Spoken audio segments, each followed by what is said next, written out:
ten nasz wspaniały święty przygotowywał młodzież do życia takiego pewnego zaangażowania i uczył pracowitości. I uczył też samodzielności. Jeden z wychowanków, Luigi Lavazza, założył firmę wypalania kart. Ksiądz Bogusław Kowalski i Michał Opaciński. Zapraszamy. Króluj nam Chryste. Zawsze i wszędzie. Uśmiechy nam towarzyszą, ale zrzedną, bo przypominamy sobie, że koniec wakacji jest. Jednak, no tak.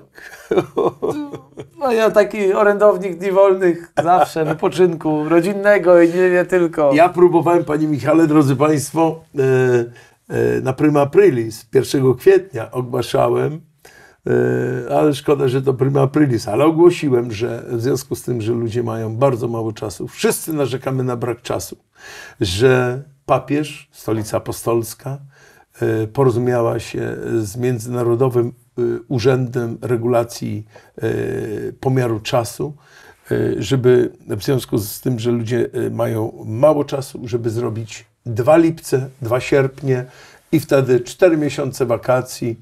No ale szybciutko ludzie się zorientowali, że to kawał, że to żart, ale jakby tak było, 2 lipce, 2 sierpnie, 4 miesiące wakacji, nic z tego. Jedno z naszych nagrań, przypomnę, było zaraz tuż po konklawę, więc jakby widzę, że już wiem, dlaczego nie wybrali się ksiądz żarty robi. Potrzebujemy waszego wsparcia, żeby dalej tworzyć program Ksiądz Boguś wyjaśnia. Prosimy, odwiedź stronę wspierajsalwę.pl lub Patronite. Ale teraz już, znaczy cały czas w dobrym humorze, w pozytywnym nastawieniu, ale bardziej serio, tak, ale bardziej serio, bo powoli kończymy naszą przygodę ze świętymi.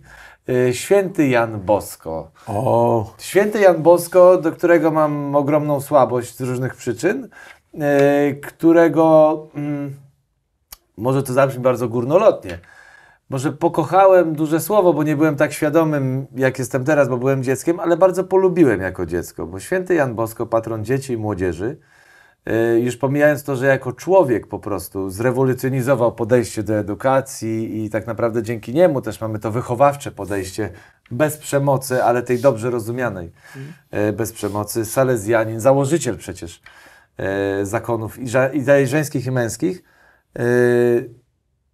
Święty orkiestrarz, nie tylko człowiek orkiestra, ale święty orkiestra. I powiem panu szczerze... Bo się rok szkolny zbliża, to ten święty Jan Bosko nam tak... No właśnie, ale powiem panu szczerze, ja sobie kiedyś, jak tak czytałem życiorys świętego Jana Bosko, co robił, jaki miał charakter pracy duszpasterskiej, to bez fałszywej skromności ja zadałem sobie kiedyś pytanie, czy ja nie powinienem zostać salezjaninem. Właśnie... A ksiądz Paulinem chciał zostać. Bo chodziłem z Paulinami na pielgrzymki. Ale jeśli chodzi o, znając siebie, swoją mentalność i mój charakter pracy duszpasterskiej, szczególnie w pierwszych latach kapłaństwa, to ja starałem się dokładnie w sposób bardziej czy mniej świadomy czynić to, co święty Jan Bosko. Uczyłem małe dzieci, ciągle otoczony dziećmi. Zawsze w parafiach jako młody ksiądz odpowiadałem za ministrantów, także za młodzież. Uwielbiałem sport i uwielbiam sport. Bardzo lubiłem wyjeżdżać na różne rajdy, wycieczki rowerowe. Z Żyrardowa do Niepokalanowa jeździliśmy na rowerach, ponad 100 młodzieży, u Chrystusa Króla, czy w Babicach. Były świetne warunki i ta młodzież lgnęła właśnie poprzez sport, poprzez taką, to co ja zawsze powtarzałem, takie działania pod pretekstem różnych takich sportowo-rozrywkowych rzeczy udawało się przyciągać do Pana Boga różnych ludzi, różne dzieci z różnych środowisk, nawet takie trochę zagubione, ale widocznie jakiś scenariusz Pan Bóg miał na mnie innym, żebym był zwykłym diecezjalnym księdzem, a nie zakonnym, ale mówię, duch świętego Jana Bosko siedzi w moim sercu. To skoro, żeby to nie umknęło, tak pomieszam trochę kolejność naszej rozmowy, żeby nie umknęło, drodzy Państwo, ksiądz mnie skoryguje zaraz, Czerwińsk jest nad Wisłą, tak? Tu niedaleko Tak, Warszawy. tak, Godzinkę od Warszawy. Tak, niedaleko na Piękny Płock. zakon mają, Salezji, piękne w ogóle historyczne. Tam nowicjat był kiedyś, Tak. seminarium, to nie wiem, seminarium chyba w Woźniakowie koło Kutna. Też nie wiem, ale tu zmierzam, nowicjat był ale chyba, zmierzam tak. do tego, że przepiękny obiekt i do tego oni organizują piękny, kapitalny festyn właśnie. Tylko nie pamiętam, czy to już był, czy on będzie, jakoś tak. Ale Misterium Drogi Krzyżowej, seminarium, to było seminarium. Tak, generalnie Czerwińsk. polecam, w ogóle Czerwińsk piękna miejscowość, także polecam i tam można trochę tak liznąć tego ducha No, salezjańskiego. co tu dużo szukać, przecież jesteśmy tutaj parę kilometrów, tu są Salezjanie na Kawęczyńskiej w Bazylice Najświętszego Serca Pana Jezusa. W Ja piątek chciałem na będą ostatni mieli- weekend jeszcze wakacji zachęcić Państwa do zwiedzania. Ale tak, Tak, ale zwykle, to absolutnie tak, ta idea salezjańska, a z racji tego, że już tak mówiąc zupełnie serio, trochę na bazie naszych dyskusji o jednej rzeczy nie porozmawialiśmy, ale święty Jan Bosko jest kapitalnym tutaj świętym chyba do tego, o czym chcę powiedzieć, bo my jako rodzice, jako dorośli możemy przecież świętym pod opiekę ofiarować nasze pociechy, prawda? O, no, to rzeczywiście. Bo widzi Pan... I ten drodzy święty państwo, Jan Bosko wjeżdża tutaj na Białym Romaku. z jednej strony my jako duszpasterze, no przecież praca z dziećmi, z młodzieżą, no dzisiaj to ma kapitalne znaczenie, bo to nic odkrywczego nie powiem, to jest przyszłość Kościoła, to jest taki niby wyświechtany slogan, ale nie jest to slogan, bo taka jest prawda. Ukazywać dzieciom, młodzieży taki obraz Kościoła, pewnego dobroci, miłości, zrozumienia, taka atmosfera rodzinna. Ja przyznaję szczerze, jako proboszcz staram się bardzo dbać o to, jak mi to wychodzi, to jest inna rzecz, żeby tworzyć, tak jak święty Jan Bosko, no właśnie taką rodzinną atmosferę, wspólnotę. Ja wiem, że pikniki, festyny to i świeckie instytucje robią, tylko jak to się robi w takim duchu religijnym. Ja jeszcze na świeżo mam w pamięci, mimo że to było w czerwcu, piknik parafialny, no kolejny już, ja wiem, dziesiątki tych festynów, bale sylwestrowe robiłem jeszcze w katedrze, bo miałem świetne warunki, czy w Otwocku. No ktoś powie, no ale księża nie są od sportu, od pikników, czy od sylwestrów. No, ale jeżeli to się robi w klimacie parafii, jako zagospodarowanie pewnej przestrzeni dla dzieci, dla młodzieży, czy nawet dla dorosłych, a tym bardziej, że święty Jan Bosko szczególnie zajmował się tymi dziećmi i młodzieżą taką, dzisiaj powiedzielibyśmy z marginesu, z tych nizin społecznych, z tej biedy wyciągał te dzieci, uczył nie tylko modlitwy, uczył nie tylko o Bogu. Wartości, przygotowywał ich do życia, żeby oni potem szli w dorosłe życie uzbrojeni w Pana Boga, w umiejętności, wykształcenie, bo przecież i te niższe seminaria salezjańskie, przecież po niższym seminarium nie wszyscy musieli zostać księżmi, ale jak kończyli niższe seminarium, tak zwane niższe, no to oni dostawali wykształcenie.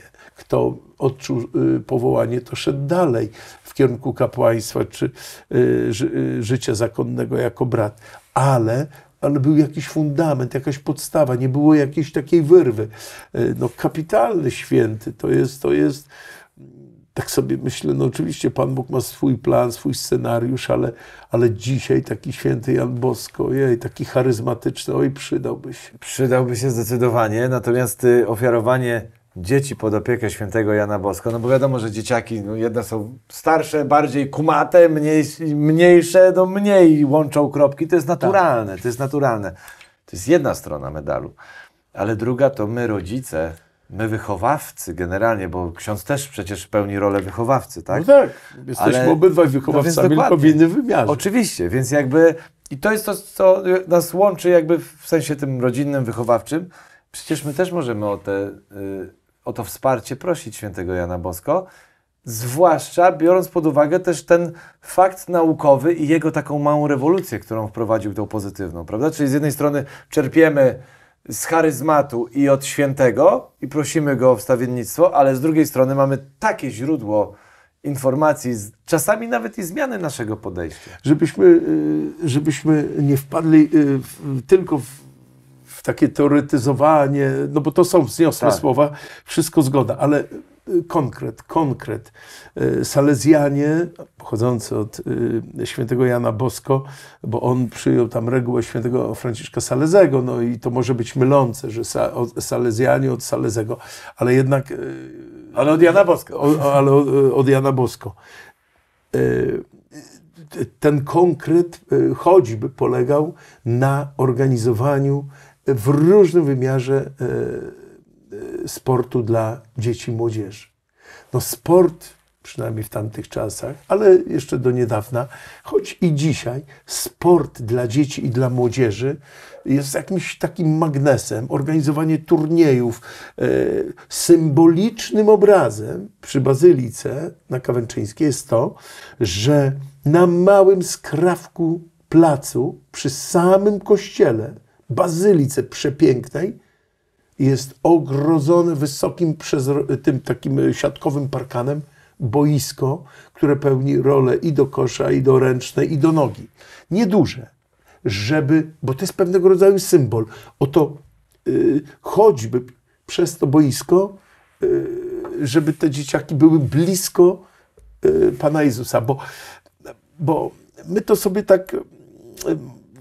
Może myślimy, wyobrażamy, że praca duszpasterska to co? Przygotować kazanie, przygotować katechezę, dobrze spowiadać, ładnie się modlić i tak dalej. Na tacę zebrać. Najważniejszy księdza powie. To już proboszczowie o to dbają.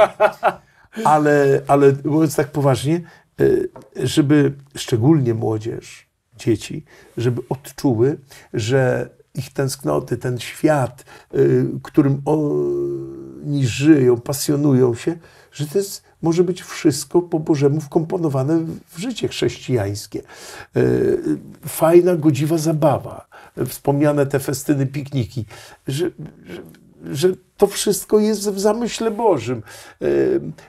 Że chrześcijanin to człowiek, który to, co pisał święty Paweł, mój patron w parafii, gdzie jestem, czy jecie, czy pijecie, czy cokolwiek innego czynicie, wszystko na chwałę Bożą czyńcie. I dlatego to jest tak zwane duszpasterstwo pretekstów. Ja to tak na prywatny użytek nazywam. Pod pretekstem sportu, zabawy, pikniku, wyjazdu, wycieczki, ukazywać i mówić o pięknie Pana Boga. Ukazywać ojcostwo Boga. Bo często, zwróćcie Państwo uwagę, kiedy święty Jan Bosko jakby wydobywał z tych środowisk takich biednych, takich często były to patologiczne rodziny, nie tylko dzisiaj są patologiczne, kiedyś też, to te dzieci nie miały punktu odniesienia. Jak mówić o Bogu Ojcu, kiedy miało się złego ojca, bijącego, pijącego. Jest to bardzo trudne i nagle pojawia się wspólnota w parafii i charyzmatyczny ksiądz Jan Bosko, który przyjmuje taką postawę, tak czystego ojcostwa, że to, a dziecko, młody człowiek pragnie takiej zdrowej, podkreślam, zdrowej troski ojcowskiej na każdym etapie życia. Zwłaszcza, że jakby to, co mówimy, to, co ksiądz powiedział, to już zabrzmi super poważnie. Kościół, wiadomo, wiara przede wszystkim, Pan Bóg na pierwszym miejscu, ale Kościół jest nośnikiem wartości, treści, a sport do tego, połączony sport też jest nośnikiem wartości i treści, kształtuje charakter, wspólnotowość, zwłaszcza sporty drużynowe, ale generalnie nawet sporty indywidualne to jest też kwestia charakteru, samozaparcia, jakiejś pilności. I jeszcze jedno. Nieskładania broni, kiedy się przegrywa, czyli nadziei, dokończę mecz, wytrwam z nadzieją, a może wygram. Sportowiec nie może tracić nigdy nadziei, nawet jeżeli walczy jak Dawid z Goliatem. Wszyscy, to jest taka wspólna wszystkich sportowców, którzy odnieśli sukces. Od Jordana poprzez Michaela Phelpsa w pływaniu, mówię o czystych sportowcach. porażki nic tak nie kształtuje jak porażka. Bo sukces, jak się odnosi, jeden odniesie go szybciej, drugi później. Ten, co go odnosi później, miał więcej porażek. Te porażki kształtują charakter, powodują to, że się napędzam i tak dalej, i tak dalej. Muszę coś powiedzieć. Trochę Panie jak nasze Michale, wykłady o rachunku sumienia, Panie nie? Michale, i pan wie, i państwo wiecie, że jestem pasjonatem sportu. Gdyby mnie ktoś zapytał, na bazie tego, co pan mówi, jakby dla potwierdzenia, na bazie tego, co pan mówi, gdyby mnie ktoś zapytał, jakie wydarzenie w historii polskiego sportu jest największą sensacją, to ja nie mam żadnych wątpliwości, żeby powiedzieć zwycięski mecz w hokeju na lodzie w 1976 roku w Katowicach z dawnym Związkiem Radzieckim, z którym w lutym na Olimpiadzie przegrywamy 20-0, czyli my jesteśmy takim Dawidkiem, takim jeszcze to nieopierzonym. Goliat nas powalił 20-0 w hokeju. To był Goliat. Rosjanie. I mijają 3 miesiące, jest maj, a my z Rosjanami z ZSRR, wtedy jeszcze w komunie, wygrywamy 6-4.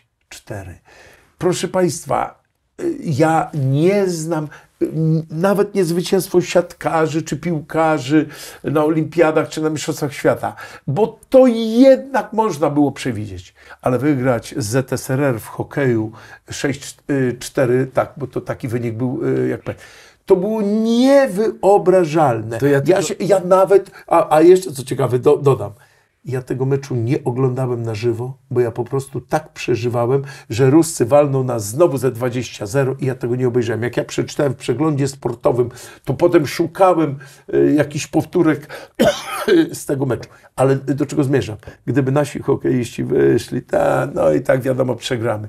Oni grali jak natchnieni. Tego uczy również właśnie taka nadzieja, duch sportu. A jak duch, to duch tak samo w pracy nad sobą, w walce.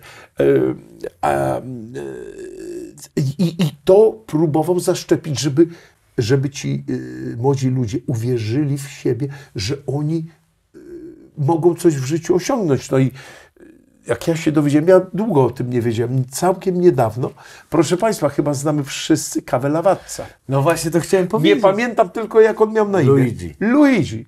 Proszę państwa, panie Michale. Wychowanek świętego Jana Bosko. Wychowanek świętego Jana Bosko. I to taki bezpośredni wychowanek. Tak, bo on, ten nasz wspaniały święty, przygotowywał młodzież do życia takiego pewnego zaangażowania i uczył pracowitości. I uczył też samodzielności. Jeden z wychowanków, Luigi Lawatca, założył firmę wypalania kawy. Oczywiście można sobie wyobrazić, na początek jakaś mała manufakturka, wyjdzie, nie wyjdzie, wyjdzie, nie wyjdzie. No przecież dzisiaj ta kawa jest znana na całym świecie. Ale to jest piękne odkrywanie talentów, bo my skupiliśmy się na sporcie, ale to jest też piękne, że święty Jan Bosko potrafił znaleźć, nie nadajesz, nie potrafisz może grać w piłkę, nie zrobisz kariery w czymś tam, gdzieś tam, ale rozwijaj swoje talenty, umiejętności. Dobry jesteś w majsterkowaniu. Troszkę tak było z panem Luigim. Masz dryg menadżerski?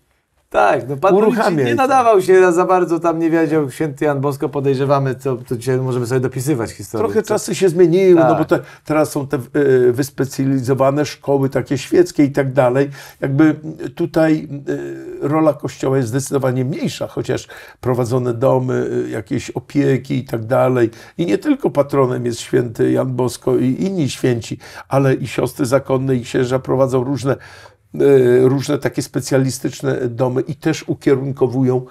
Przecież ja byłem w jednym takim domu prowadzonym przez siostry, w Pacanowie dokładnie. Miałem tam taki dzień skupienia i ja zwiedzałem ten dom, bo była taka 2-godzinna przerwa. Ja widziałem, jak dorośli ludzie przyjeżdżają, przychodzą i siostra z dumą mówiła, to są nasi wychowankowie, dom dziecka. Przyjeżdżają odwiedzać, oni ciągle mają więź emocjonalną, uczuciową, wracają do swojego domu. Wychowywali się bez rodziców, wychowywały siostry, przygotowały ich do dorosłego życia. I niektórzy też porządne firmy prowadzą, gdzieś tam pracują, jak to mówimy, wyszli na ludzi. I mają ciągle ducha wdzięczności, wracają do swoich wychowawczyń, opiekunek, które zagospodarowały im dzieciństwo i przygotowały do dorosłego życia. No, a święty Jan Bosko jest sztandarową postacią w tym względzie. Co ja mogę tylko dorzucić taką sugestię. Pamięta ksiądz, jak rozmawialiśmy jakiś czas temu o świętym Krzysztofie? Tak. Że właśnie tą swoją taką modlitwę gdzieś tam z prośbą o wsparcie sprzedałem, to możemy i jakby zachęcać i do tego, czyli to, co mówimy cały czas. Dzieci, możemy świętemu Janowi Bosko pod tą opiekę świętego jak najbardziej, ale my też. I to mówię z perspektywy rodzica, który jest zwykłym, słabym człowiekiem, który musi być autorytetem. I to nie ma już tutaj ziewania, nie ma dyskusji. No, musisz być tym, kim jesteś dla swoich dzieci, no ale kryzysy się zdarzają. A jeszcze mi przyszła jedna tak rzecz. Pomyślałem, to ja tylko to kończę, że jak, Tak? Aha, proszę może bardzo. tak jak rodzic do rodziców. Jak macie kryzys, to w sumie czemu nie zwrócić się do świętego Jana Boska? A jeszcze mi jedna rzecz przyszła. Dzisiaj wszyscy narzekamy, że dzieciaki są, młodzież, dorośli też, ale mówimy o dzieciach i młodzieży, uwiązane przez telefon. Bo są, prawda? A może święty Jan Bosko, który potrafił, nie było wtedy telefonów, nie mówiąc o komórkowych, ale on przede wszystkim zdobywał serca przez to, że był dla tych dzieci i młodzieży. I tak mi przyszło do głowy. Im więcej czasu rodzice dzieciom, ja wiem, że to łatwo powiedzieć, ale też my, duszpasterze, być. Bo ja podam taki przykład. Mamy znakomity zwyczaj w parafii.